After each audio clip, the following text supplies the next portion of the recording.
பார்வையை மாற்ற வேண்டும், நம்முடைய எண்ணங்களை மாற்ற வேண்டும். நான் யாருங்கிறத அறியணும். ரெண்டாவது, நான் யாருக்கிட்ட நிற்கிறேங்கிறத அறியணும். எதற்காக நான் கிறிஸ்தவத்தை பின்பற்றுகிறேன், மாற்று மதத்திலேருந்து அந்த மதத்துக்கு எதற்கு வந்திருக்கிறேன், பணத்துக்காகவா? அப்போ அந்த சங்கிங்களை சொல்கிறது உண்மையாக போயிருமே. என்ன உண்மையாயிரும்? பணத்துக்காக மதம் மாறினவன் தானே நீ, பணத்துக்காக சர்ச்சுக்கு போனவன் தானே நீ. சொன்னது உண்மை தானேங்க. என்கிட்ட கேட்டாங்க நிறைய பேர், நீ பணத்துக்காக மதம் மாறேன்னு சொல்லி.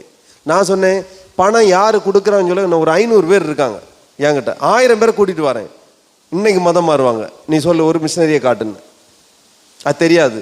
ஏன்டா பொத்தாம் முதல்ல இப்படி சொல்லிட்டு இருக்கீங்க? எனக்கு ஒருத்தரும் பணம் தரல, நாங்கள் தானே ஊழியத்தை கொடுத்துட்டு இருக்கோம்.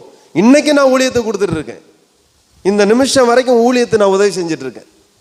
ஊழியங்கள் நாங்கள் பணம் போட்டு செய்கிறோம், ஊழியர்களுக்கு நாங்கள் மனமுகந்து கொடுக்குறோம், யாரும் எங்களுக்கு பணம் தரவே இல்லை.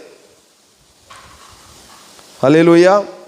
பணங்கள் உதவிகள் நடக்கிறது, உதவி செய்வாங்க. ஐக்கியமாக ஒரு சபையில் சேரும் பொழுது சபையார் சேர்ந்து இணைந்து பணம் பிரித்து அந்த ஏழைகளுக்கு உதவி செய்கிறது, இன்னும் வீடு கட்டி கொடுப்பது, இன்னும் அவங்களுக்கு தேவைகளை சந்திப்பது, காரியங்கள் நடந்து கொண்டு இருக்கிறது. யாருக்கும் பணம் கொடுக்கறது இல்லை. அப்படின்னா ஈஸியாக இந்தியா மாறி இருக்குமே. 1000 ரூபாய்க்கு ஓட்டு போடுற ஆள் தானே, 200 ரூபாய்க்கு ஓட்டு போடுற ஆள் தானே. பணம் கொடுத்து அவ்வளோ பேர் மதம் மாற்றிருக்கலாம் இந்நேரத்துக்கு. Praise the Lord.